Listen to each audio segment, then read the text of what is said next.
Welcome everybody. Actually, I don't know how I can be welcoming Bluecoat School because I'm not a member of Bluecoat School anyway. I'm a trustee of Oldham Interfaith Forum, and that's why I'm here today. I also used to serve with the mayor here and with the mayor's consort on the Racial Equality Partnership for Oldham for quite a few years. And that was a privilege to do with both of you, I have to say. So, as we begin, very important moment of understanding. So many years on, 77 years on now since the closure of Auschwitz, the liberation of Auschwitz. And it's so important every year to look into this, to experience something of it. And we have great privilege to have Judith with us here today, who's going to speak to us about this. And Rabbi Daniel Walker, who is really in Oldham. He's almost an adopted son of Oldham. In fact, Mayor, I think he should be given the freedom of Oldham. You know, he's been here so often to speak on different occasions, and it's fantastic the amount of work he does for us. So you're very welcome, everybody, and it's over to me now to introduce to you Councillor Jenny Harrison, the Mayor of Oldham. Thank you all for coming today to Oldham's annual Holocaust Memorial Day event. The theme for Holocaust Memorial Day 2022 is One Day. Holocaust Memorial Day is one day that takes place on 27th of January each year, and that we put aside to come together to remember, to learn about the Holocaust, Nazi persecution, and the genocides that followed in Cambodia, Rwanda, Bosnia and Darfur, in the hope that there may be one day in the future with no genocide. We learn more about the past, we empathise with others today, and we take action for a better future. Those who were targeted and persecuted held out for the one day in the future when all their suffering would be over, hoping they would see, all of them, the day of liberation. On Holocaust Memorial Day, we learn from genocide for a purpose and to build a better future. When we look ahead to one day with no genocide, what do we need to do today to achieve this?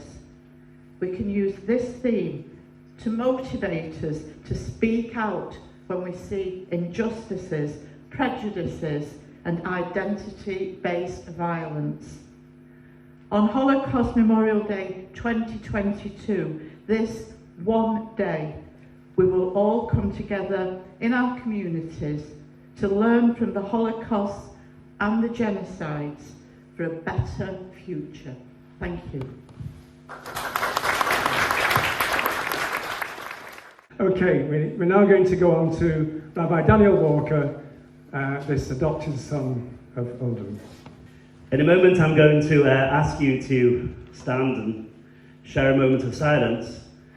Before so, I'd just like to reflect a little bit, as the Mayor did, on the theme of Holocaust Memorial Day this year, on the theme of one day. I remember when I first started attending Holocaust Memorial Days, we would almost always have a survivor of the Holocaust, someone who had personally experienced the Holocaust. As the years have gone by and the survivors have grown older and fewer, it is rarer now to see a survivor in person at an event such as this. But luckily for us, many of the survivors have committed their memories to writing, to oral testimonies and to writing, and we get to hear their reflections, how they felt, how they remember. And one of the themes that often comes screaming out at you from the page, or from the words on the tape or the video, is the idea of one day. The idea that life was normal, life had its usual pleasures and challenges, people went to school, etc., family life. And then that one day when suddenly the sun was extinguished, when it became dark, when the living nightmare, the horrors of the Holocaust, descended upon them.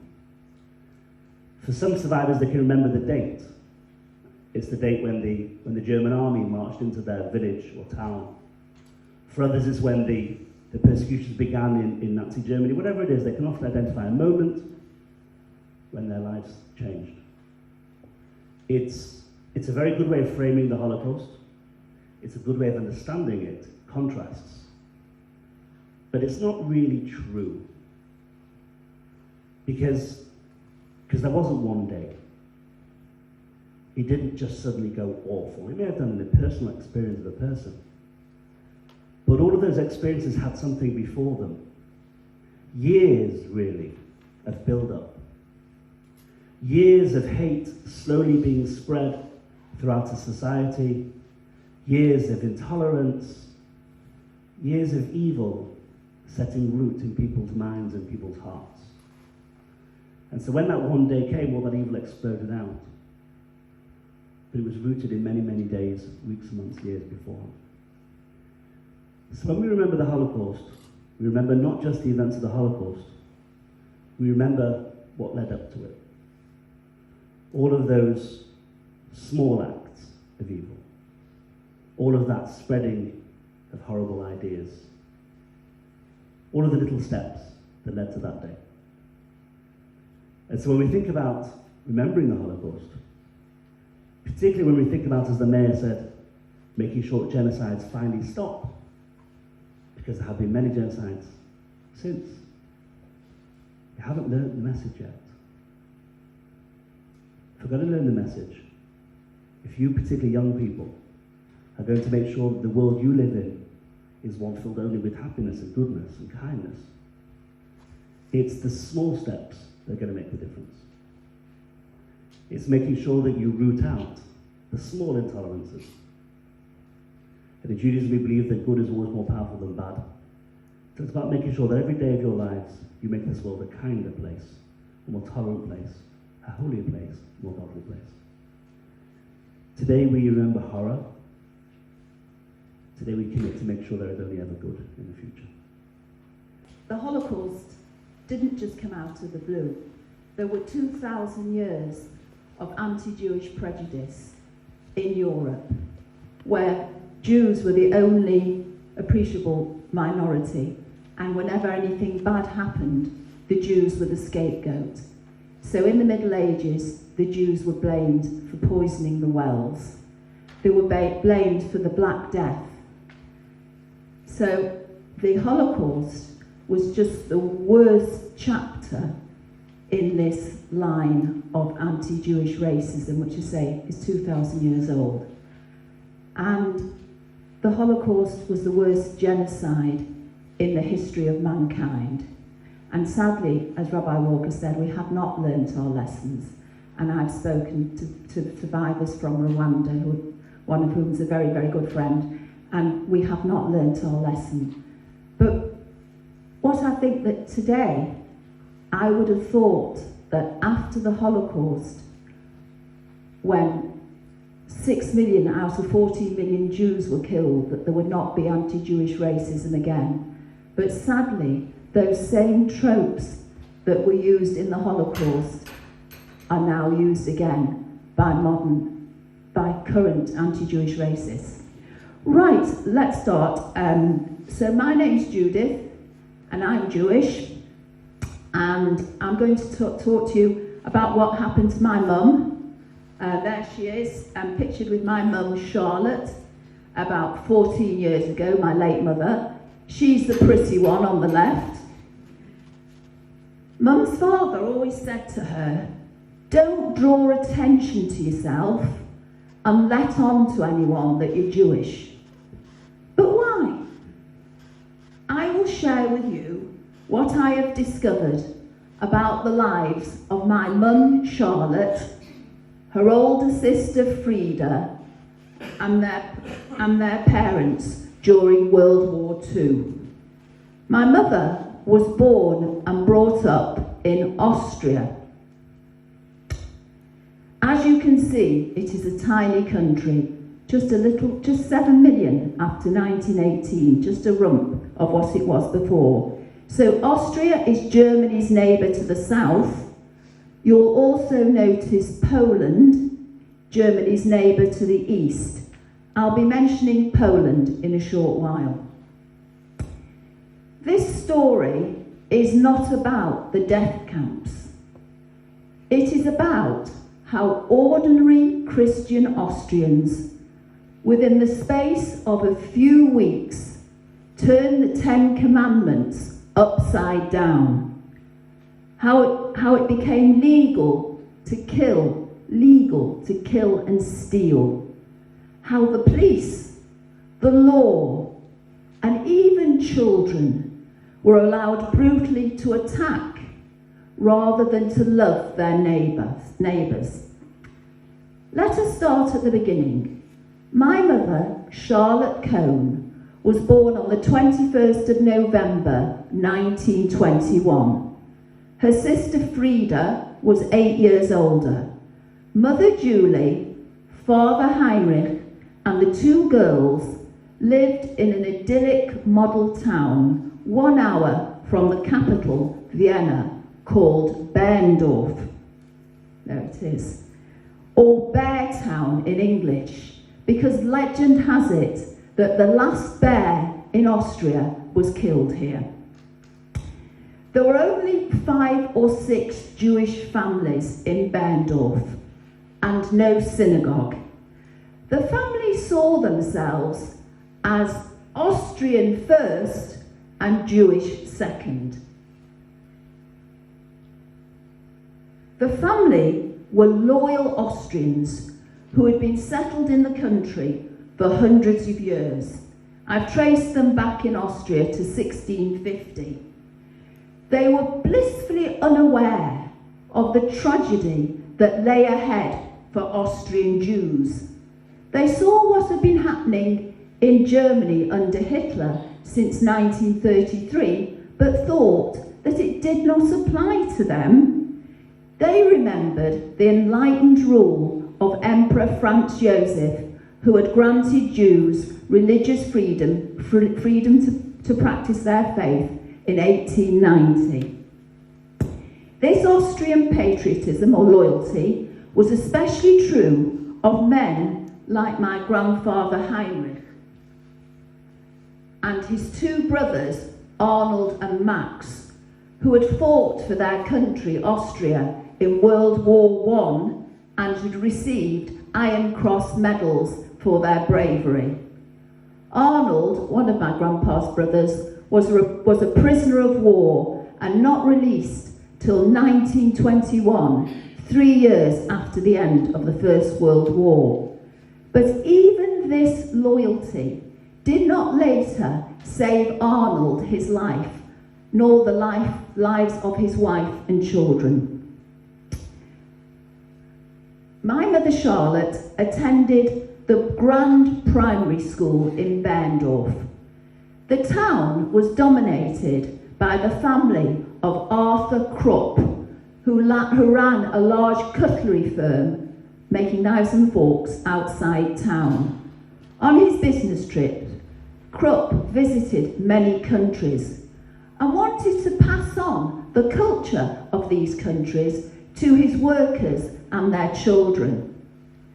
So Berndorf was a model town for his workers, with its own school, swimming pool, theatre and church, all built by Krupp.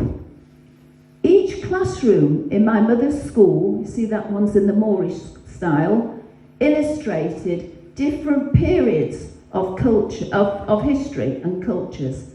The school was designed to provide students with an understanding of different values. Later, the Arthur Krupp Company turned its production from cutlery to weapons for the Nazi war machine. It went on to employ slave workers in its factories outside the Auschwitz extermination camp in Poland. How far a company based on respect for others had sunk. My mother Charlotte and her sister Frida had a very happy childhood. They had piano and ballet lessons and used to go walking and skiing in the mountains. They enjoyed regular trips to the capital, Vienna. They were part of a large, wider family, living in a picture postcard, beautiful countryside. They visited each other regularly. My mother's sister, Aunt Frida, spoke to an interviewer recalling her childhood. Her words here are spoken by her daughter, my cousin Susan. You will hear from Susan's accent that my Aunt Frida escaped and made it to the USA. So here's Aunt Frida recalling her childhood in Berndorf, Austria before World War II. Relationships between the Jewish and non-Jewish families were tolerable, but not close. We did not interact socially. As a young girl, I was always aware that I was different. I was the only Jewish student for 8 years in the secondary school that I attended. Most teachers were neutral and relatively fair. Only one professor, who was an illegal Nazi before Hitler's rise to power, made frequent anti-Semitic remarks in the class. My only girlfriend was another Jewish girl who lived nearby. I was not accepted by the non-Jewish girls, and they were rather unfriendly towards me. I always felt that I was there, but I did not belong. Though anti-Semitism obviously existed, my family tried to ignore it. We were proud Austrians, as my family had lived in the same area for generations, and my father and uncles had received medals for their participation in the Austrian army during World War I. We were loyal Austrians and so ignorant that we were not threatened by Hitler's rise in Germany. We saw some German Jews coming to Austria and then returning to Germany. It never occurred to us that we would become Hitler's victims. It seems from my aunt's recollections that on the surface things were fine for Jews in Austria, but there was an undercurrent of anti-Jewish racism which they could not comprehend, but which they had become used to. That as a Jew, she could not join the Berndorf Gym Club. She says in her testimony, "You were always there, but you felt you didn't belong." In fact, many of Aunt Frida's classmates were illegal Nazis in Austria even before Hitler invaded. The invasion of Austria by Germany in March 1938 was called the Anschluss, or the joining in English. The German army invaded Austria on 12 March 1938, and the enthusiasm that followed gave Hitler the encouragement to annex Austria the very next day. 2 days later, an estimated 100,000 ecstatic Austrians gathered to celebrate Hitler's entrance into the Austrian capital, Vienna, and the joining of Austria with the German Reich. The German troops encountered no resistance.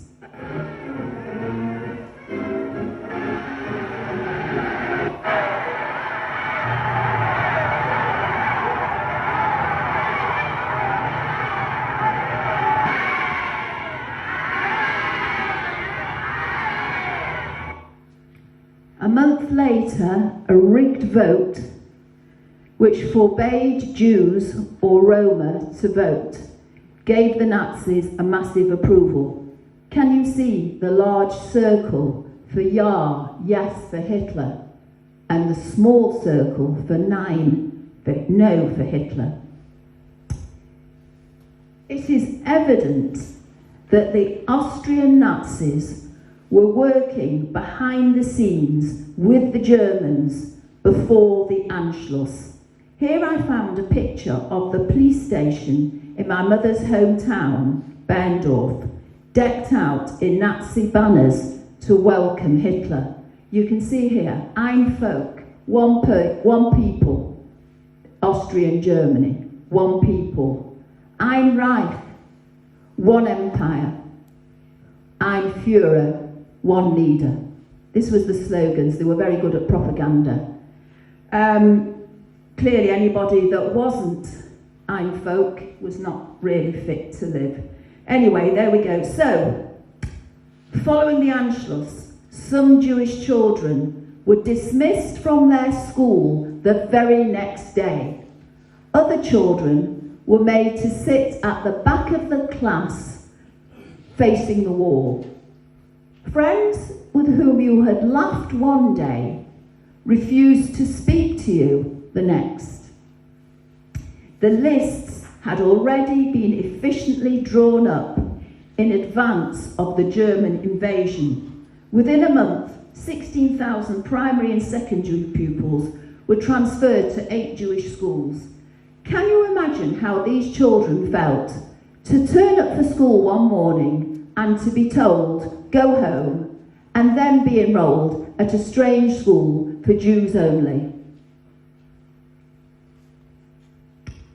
On 20th of May 1938, just shortly after the Anschluss, anti-Jewish laws were formally introduced in Austria, the Nuremberg laws. These racist laws, which had taken 5 years to be introduced in Germany, were introduced in recently invaded Austria in just a few months. It was all very fast. For my mother, all hopes of going to university or leading a normal life disappeared. She could no longer visit a restaurant, theatre, exhibition, cinema or swimming pool. She could, however, sit on a yellow Jew-only bench in the park and be jeered at. My aunt recalls this period of the Anschluss. The Anschluss was like a bad dream to us, one that was unbelievable. As I reflect on the years 1938 to 1939, it was probably a blessing that we could not comprehend what was happening or anticipate what was ahead. I still can hear the Nazis singing the Horst Wessel song, with the words saying that Jewish blood must splash from our hands. When Hitler marched into Vienna, we were numb and confused. My husband was a lawyer, and on the first day of the Anschluss, his Jewish colleague hanged himself in my husband's office. The note he left said he knew what was coming and he could not deal with this. Another colleague was a voluntary lawyer for the Austrian Ambulance Corps. He was taken by the Gestapo and forced to give them legal papers. I mention this to highlight how much the Nazis were already informed and dealt with every minute detail already on that first day Hitler arrived in Austria. This shows how hard the Austrians worked as illegal Nazis before 1938 to gather information for and to please Hitler. Jewish lawyers were immediately forbidden to practice law. I had been offered a job as a pharmacist, but as a Jew was not permitted to work. Jews were expelled from the university and not permitted to work. We were frequently visited by the SS, and they took whatever items they wanted from our homes. This also occurred frequently with my parents and relatives. My aunt mentioned that Jewish lawyers were immediately forbidden to practice law. This is the actual document forbidding my late uncle from practicing law. Shortly after the Anschluss, my mum's grandma, Antonia, who my aunt described as being in robust good health, strong good health, was dragged away by the SS, the Nazi paramilitaries, supposedly to an old age home. 2 days later, the family were told she had died of pneumonia, and her ashes were returned to the family. Reporting on the situation in Vienna in 1938, my Aunt Frida says, The SS, which was the Nazi parliamentary organization, picked me up at a friend's house, insisted we take wash pails along from our apartments, and then marched us off with a line of Jewish people to the Augarten Palace. When there, we were forced to clean windows using the underwear we were wearing. As a result of a meek complaint by my friend, her face was put down a toilet. I was made to jump off a window ledge repeatedly for 15 minutes. About 2 or 3 non-Jewish friends were supportive and did make some attempts to help. It is encouraging that not everyone was a bystander, someone who just stands by and does nothing when they see something bad. If everyone was like these friends, would the Nazis been able to murder so many Jews, Catholics, physically or mentally disabled, gay people, black people, gypsies and communists? The family were to witness violence, propaganda and dehumanisation wherever they went. On Saturdays, Jews were made to walk the streets with placards proclaiming, "Do not buy from Jews, buy from German shops." The Nazis organised carnival processions which moved through the main avenue of the Prater amusement park and ended with Jews having to entertain crowds by dancing, jumping and crawling in groups. Pointless physical labour, later used to wear their victims down in the death camps, was trialled here. And absolutely everywhere there were swastikas and soldiers and civilians, only too ready to beat up and humiliate Jews. So, life in Vienna in 1938 was like a cruel game of chance. You just never knew when your luck would run out. This, coupled with the humiliation and brutality, led to many Jewish people committing suicide. But the day that really paved the way for the Holocaust was Kristallnacht, on the night of 9th-10th November 1938. Kristallnacht means night of broken glass. It was when the Nazis went on the rampage, attacking Jewish people and their property. 2 days before Kristallnacht, a Nazi newspaper reported the locations of all the 24 synagogues in Vienna. All but one of the 24 synagogues in Vienna were destroyed by being looted and trashed and then set on fire. Over 4,000 Jewish shops were looted, 27 Jews were murdered, 88 were seriously injured and 8,000 arrested. The Vienna Fire Brigade were ordered not to put out the fires in the burning synagogues. But if the fire spread to a neighbouring non-Jewish property, they were to put out the fire. My Aunt Frieda recalls Kristallnacht. I remember that there were rumors before November 10th, 1938, that the Nazis would burn down synagogues, but we did not believe that would happen. When we heard that the Gestapo, the Nazi secret police, were looking for us, we went to a hotel in Vienna rather than return to our home. Jews were only permitted to stay in hotels if the owner of the hotel was a foreigner. Many of our friends were taken by the Gestapo and were never seen again. Family members in Graz were arrested and some sent to camps. My mother told me that Nazi soldiers came to buy shirts in the family shop in Berndorf the day before Kristallnacht. The day after Kristallnacht attacks on Jewish people and their property in Vienna, her parents were forced from their home and their shop and imprisoned in the town's morgue, where bodies are kept before burial. According to my mother, her parents were put in a cell with vermin climbing up the walls, and they were brutally beaten by the Nazi brown shirts, also called SA or stormtroopers. The sad thing is that my grandfather remembers seeing these boys growing up in their small town. He knew the boys that were beating them up. This process of Aryanisation was where the property of Jews was confiscated and handed over to someone the Nazis thought were pure German or Austrian. But the whole idea was mad. There's no such thing as a pure German or Austrian.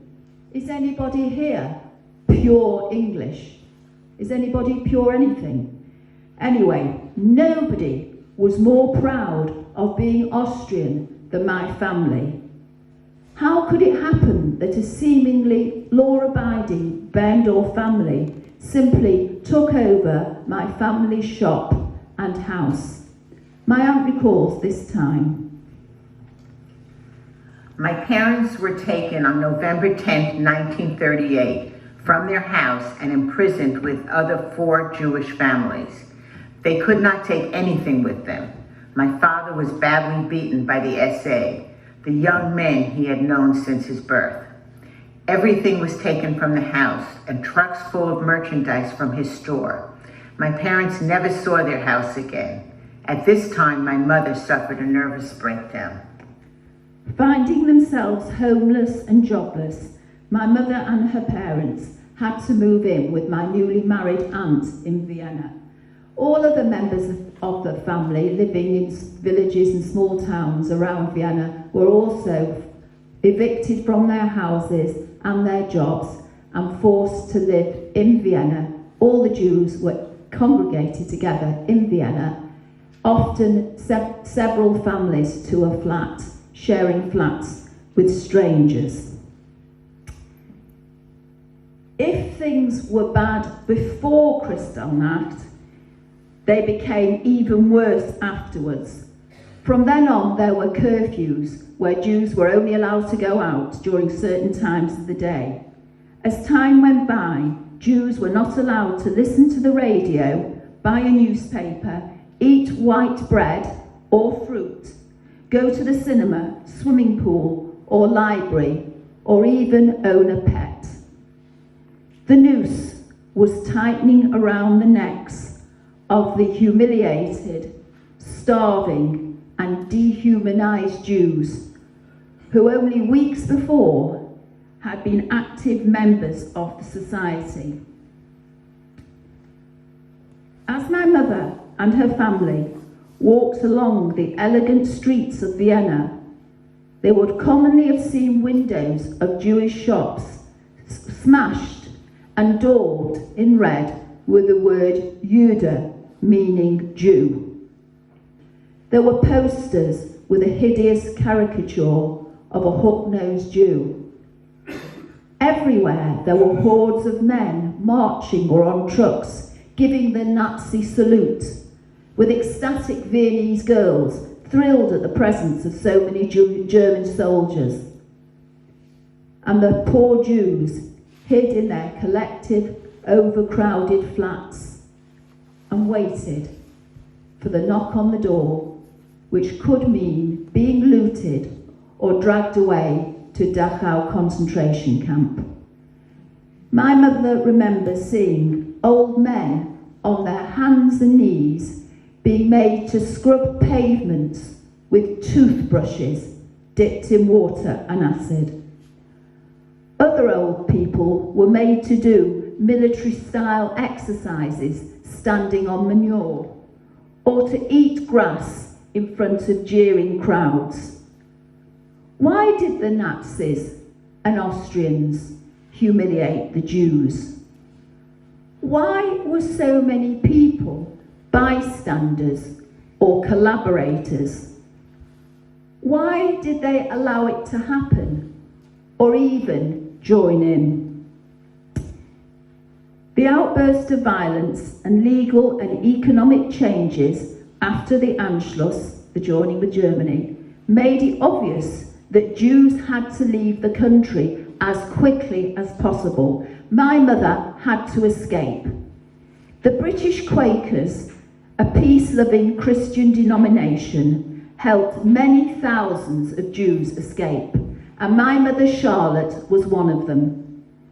My mother was a healthy 17-year-old who spoke good English. But to be selected for emigration, she had to have a qualification.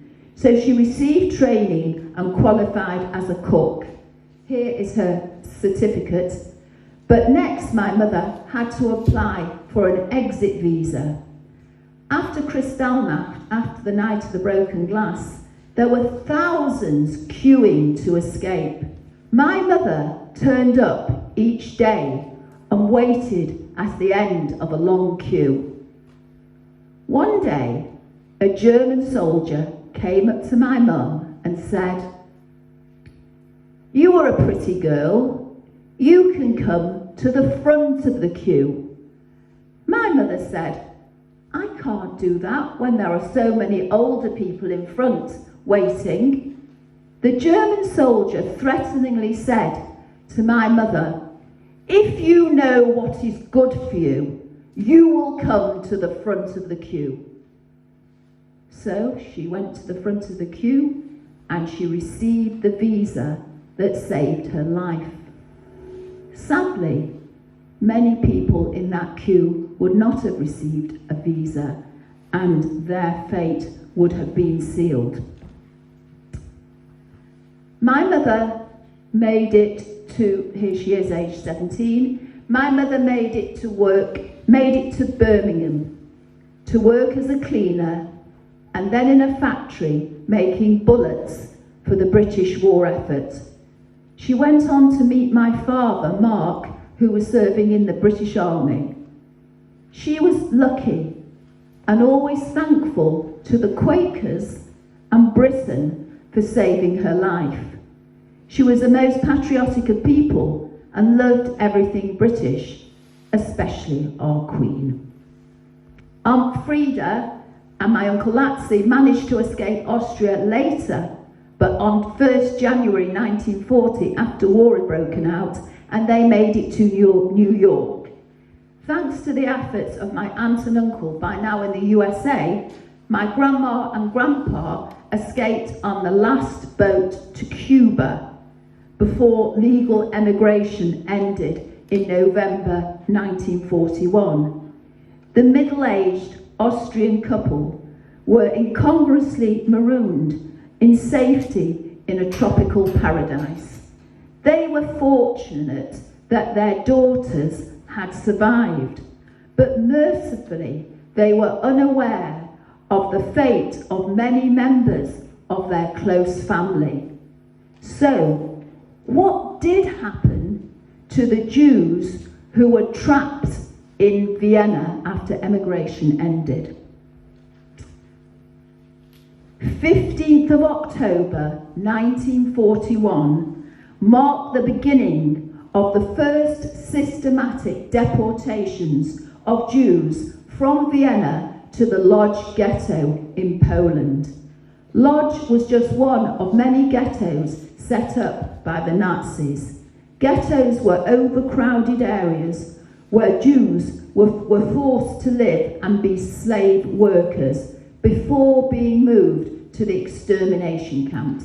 The ghettos were like a halfway house where you were worked to death or you were sent to extermination camp. In Lodz, more than 165,000 Jews were crammed into a tiny area, commonly several families to a single flat, often with no running water or toilets. Most people deported to the Lodz ghetto actually died in the Lodz ghetto by the cold, by starvation, or diseases brought on by insanitary conditions such as typhus. It was on 15th of October 1941 that my mum's Aunt Marie and Uncle Heinrich Ehrenhaft were deported to Lodz. There were 1,000 people in each deportation, that's each train load. Heinrich was number 968 and Marie 969. They were treated as just units, not people. But they were people. Dr. Heinrich was a much-loved local GP in his village. Heinrich was useful to the Nazis as he worked as a doctor in the Lodz ghetto, but this did not save him. He was to witness the heartbreaking deportation to their deaths of 3,000 children, all under the age of 10. Young people and old people were dispensable to the Nazis because they couldn't work. My mum's Uncle Max and Aunt Ida were deported by the Nazis to the Lodz ghetto. They too died in Lodz, as did my uncle's first wife, Leonore. My mum's Uncle Arnold and Aunt Clara were deported by the Nazis to the Lodz ghetto together with their 15-year-old son, Alexander. Arnold and Clara died in Lodz. Alexander was deported from Lodz to the Majdanek extermination camp, where he died on the 1st of August 1942, aged just 16. My mother's family tree on her father's side. Those in grey died before the Holocaust. Don't worry if you can't see all the names. Just see how many of my mother's family the Nazis murdered.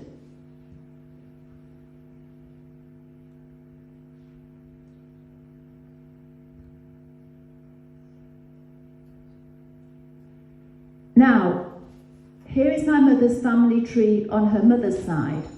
As I mentioned earlier, my mum's grandma Antonia was dragged from her home by the Nazis in 1938 and died 2 days later. My mum's maternal uncle Hugo and his family also perished. Now you have seen what happened to my mother's family. My poor mother had to suffer the murder of her grandma, 4 uncles, 5 aunts, and 3 first cousins. In all, over 120,000 Jews escaped Nazi-occupied Austria. 62,260 Jews remained trapped, unable to escape. 60,000 out of these 62,000 were murdered by the Nazis. That was just Austria. In the whole of Europe, the Nazis murdered 6 million out of the 40 million Jews in existence at the time, including 1.5 million children and 3 million other people hated by the Nazis. 20 years ago, I visited the family shop in Berndorf and the house behind with my daughter Julie, who is named after my Austrian grandma. The shop has changed, as you can see. The occupant of the house had been in the same class as my mother at that lovely Berndorf school. She referred to my mother as the beautiful Charlotte Cohn. I had confused feelings at this meeting, but I've never felt bitter at the loss of the house or the shop or anything material. I had just missed the relatives I never met and the family I never had growing up. Thank God, my Aunt Frida and my mother Charlotte, there they are, were not amongst those murdered. They both escaped from Nazi Austria. But the truth is, they escaped against the odds. My aunt told her story only towards the end of her life to interviewers. My mother hardly spoke of the experience. She wanted just to forget about it. Remember that the Holocaust did not start, as Rabbi Walker said, did not start with the death camps. It started with ordinary people in a civilized, cultured, modern country, hating Jewish people and others who they saw as different so much that they wanted them all dead.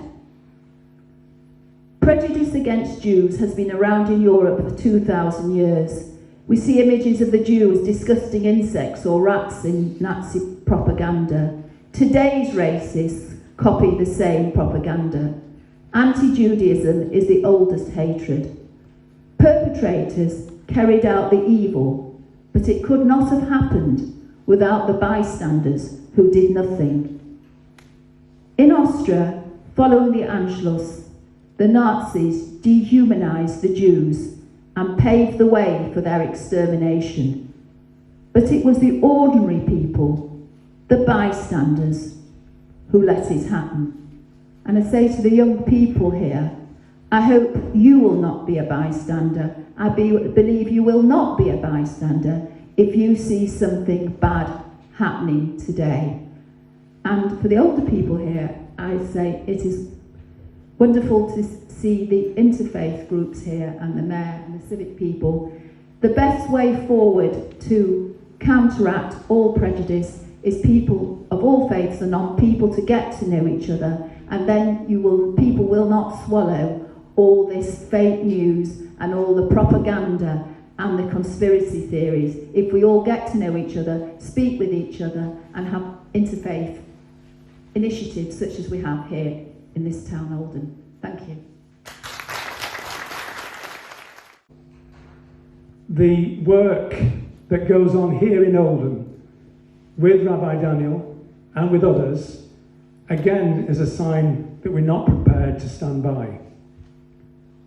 And I hope that your presence here and your involvement, that we shall see later on, is something that really echoes that same thing, that we want to rehumanize those who are dehumanized. We want to make sure that it never happens again.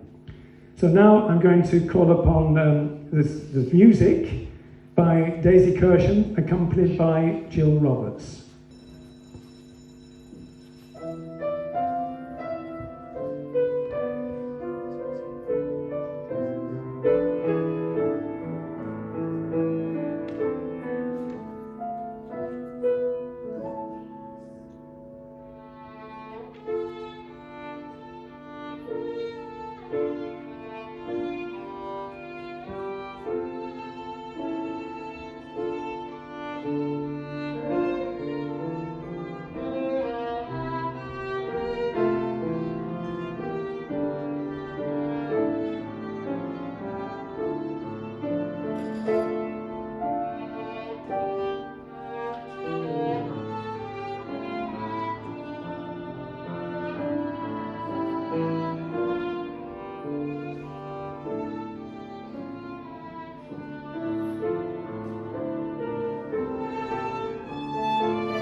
Now we're going to have a piece from Oldham Youth Council. Hi, so I'm Tia Henderson and I'm Oldham's current youth mayor. I'm going to talk a little bit about a project that runs in Oldham called Listen to the Earth. Now, I've been lucky enough to go to, about 2 years ago on the Listen to the Earth programme, and it had the most amazing positive impact on me regarding how I now see the world and live my life after visiting. So Listen to the Earth is an international programme that we've delivered since 2010. It was created with young people who wanted to address the issues of prejudice and hatred, and who wanted to understand how we still live in a world where there are clear divides between communities, where cultural intolerance is still leading to violations of human rights. The programme is delivered in partnership with Oldham Youth Service and Oldham Theatre Workshop, and the aim of the programme is to use Holocaust education to enable young people to learn and develop sensitivity, but also tolerance, and importantly to be role models to others in Oldham. The project involves a 5-day visit to Poland, where participants have the opportunity to meet witnesses of the Holocaust and visit the Auschwitz-Birkenau camps. Before, during and after the trip, the programme uses creative methods of drama, creative writing and visual art and film to produce work based on the young people's experience and learning. The ongoing aims of the project are to build leadership capacity within the young people who attend the trip so that they can stand against bigotry, discrimination and those that would see us divided by race or culture, but also to inspire other young people to do the same. We want young people to be able to draw the lessons from the past to create a better future, to learn from the negatives and turn it into something positive. Unfortunately, the global events of the past 2 years have meant that we've been unable to undertake the programme due to the restrictions around international travel. But however, the work has continued. Since its inception, there have been 145 participants who've taken part in the Listen to the Earth programme. We've taken the time and the opportunity to reflect on the programme and have created this video to demonstrate the impact and the importance of the work. The film that you're about to see is the story of Listen to the Earth told by participants over the last 12 years.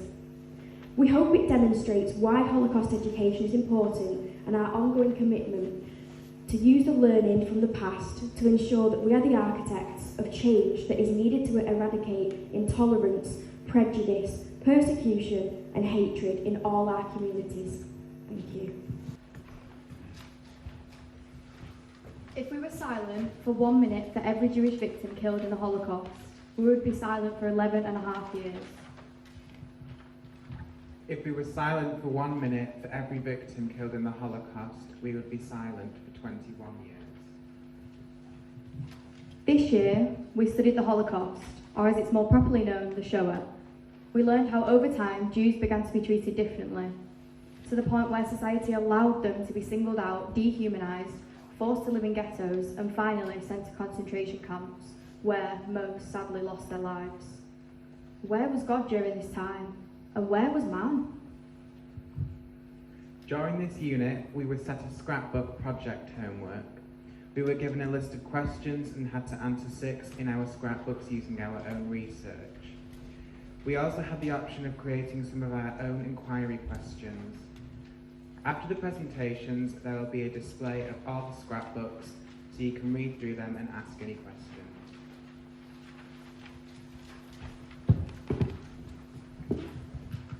Before the war, life for Jewish people was relatively normal.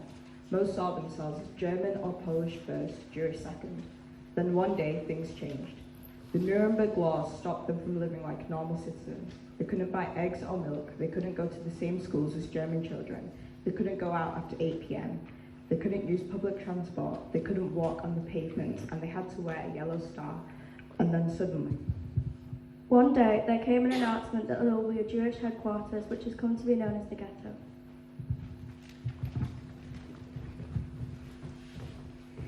In September 1939, when I was in secondary school, my studies were cut short when Germany invaded Poland. We were assigned one room for all 6 of us. Food was the main problem. I looked out at a potato field, knowing that if I was caught, I'd be shot. Here in the ghetto, people are dying of hunger. We looked like skeletons disguised with skin and rags. We could watch our bodies beginning to devour themselves. For those in hiding, conditions were bad, but there was still hope for now. One day it was decided that the ghettos weren't enough. The final solution meant that many were sent on to concentration camps, the largest of which was Auschwitz in Poland. Books and films have been made about the ghettos and concentration camps, like The Boy in the Striped Pyjamas and The Pianist. But whether they were fictional or based on a true story, the reality was still worse than anyone could imagine.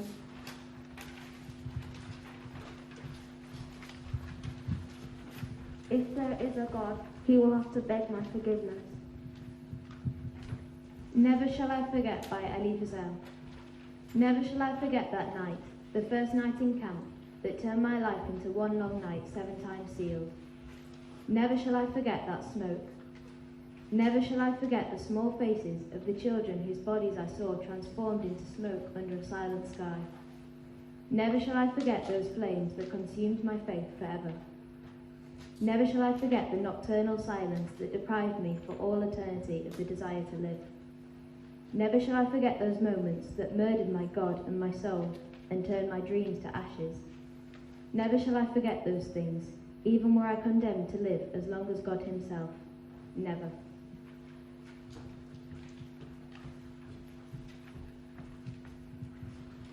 If God is all loving, he should want to stop the murder of 6 million Jews. If God is all powerful, he can stop the murder of 6 billion Jews. So why didn't he?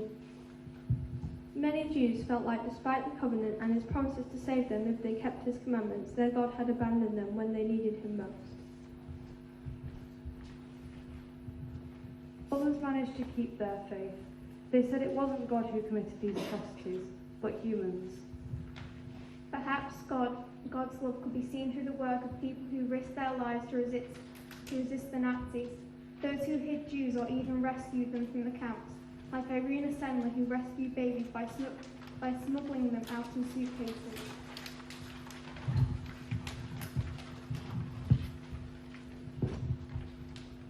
When the Holocaust finally ended, those who survived struggled, but with help, they gradually began to rebuild their lives. The question remained, how to stop it happening again. How are ordinary people brainwashed so easily? How did they turn into killers? And how do we make sure it cannot happen again? Despite all the evidence, some people still deny that the Holocaust ever happened. This is now seen as a hate crime and is illegal in many countries, including Germany. Since the Holocaust, there have, however, been further genocides in Cambodia, Bosnia, Rwanda, and many more places. The devastation and the humanitarian response to it have shown humanity both at its best and its worst.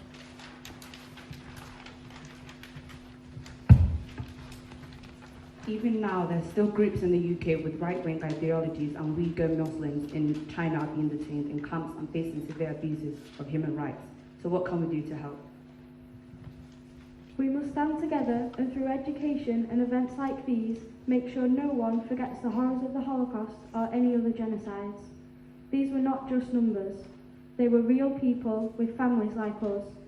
Through truly understanding what these people went through, we can make sure that one day we will live in a world where this will never happen again. To forget our Holocaust is to kill twice. We must stand together and keep their memories alive so that one day there will be no genocide. Thank you for listening to our presentation.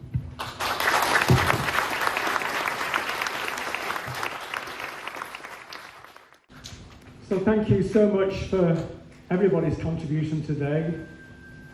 To the Mayor, Jenny Harrison, Councillor Jenny Harrison at the beginning, to Rabbi Daniel Walker, to Judith Hayman, who gave that powerful presentation to us. We thank also the wonderful music, that lovely piece that is so poignant and powerful. To the Oldham Youth Council and the work that they did there, we saw the work that, again, that brought together so much that we've been speaking about today. And then finally, to the students themselves, to you, to the presentation we've just heard and the work you've done, but to your presence, and hopefully to your commitment that one day will become a hopeful word and not a frightening word. Thank you so much.